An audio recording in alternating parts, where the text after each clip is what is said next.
থাইল্যান্ডে যারা ঘুরতে যাচ্ছেন তাদের জন্য পাতায়া অন্যতম একটি আকর্ষণ। ব্যাংকক থেকে পাতায়া খুব কাছে হওয়ায় পাতায়া যেতে খুব বেশি সময় লাগে না। ব্যাংকক থেকে পাতায়া যাওয়ার জন্য কয়েকটা অপশন আছে। প্রথমেই ট্যাক্সি বা রেন্টাল কার। ব্যাংকক থেকে পাতায়া ট্যাক্সি করে যেতে খরচ পড়বে আনুমানিক 1000 থেকে 1200 বাতের মতন। গ্র্যাব বা বোল্টের রেন্টাল কারেও এমন খরচ পড়বে।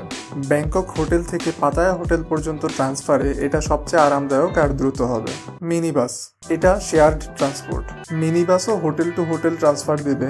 এটাতে অন্যান্য ট্যুরিস্টদের সাথে মিলেমিশে আপনাকে যেতে হবে। পার পার্সন খরচ পড়বে 400 বাতের মতন। এয়ারপোর্ট থেকে সরাসরি অথবা কিছু ওয়েবসাইট যেমন 12go.com থেকে এই মিনি বাস বুক করতে পারবেন। বাস, ব্যাংককের দুইটা এয়ারপোর্ট এক্কামাই বাস টার্মিনাল ও মচিত 2 বাস টার্মিনাল থেকে পাতায়া যাওয়ার বাস পেয়ে যাবেন। বাই দ্য ওয়ে, আমি প্রতিটা জায়গার গুগল ম্যাপ লোকেশন ডেসক্রিপশনে দিয়ে দিয়েছি, আপনাদের সুবিধার্থে দেখে নিতে পারেন। বাসে করে পাতায়া পৌঁছাতে সময় লাগবে 2 ঘন্টার মতন, আর খরচ পড়বে জনপ্রতি 150 থেকে 200 বাতের মাঝে। এই বাসগুলি বিজনেস ক্লাসের না হলেও খুব আরামদায়ক।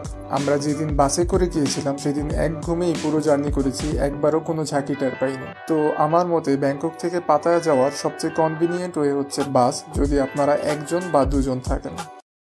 আর আমার মতো যদি আপনাদের ট্রেন জার্নির প্রতি একটা আলাদা আকর্ষণ থাকে, তাহলে ব্যাংকক থেকে পাতায়া ট্রেনে করেও যেতে পারবেন। পাতায়া যাওয়ার দুইটা ট্রেন, দুইটাই ছাড়ে ব্যাংককের হুয়া লামফুং স্টেশন থেকে। সবচেয়ে ভালো যেই ট্রেনটা উইকেন্ড এক্সপ্রেস, শুধু শনিবার ও রবিবার ব্যাংকক থেকে সকাল 6:45 ছেড়ে যায়, খরচ জনপ্রতি 180 বাতের মতন। আরেকটা ট্রেন আছে যেটার নাম অর্ডিনারি ট্রেন।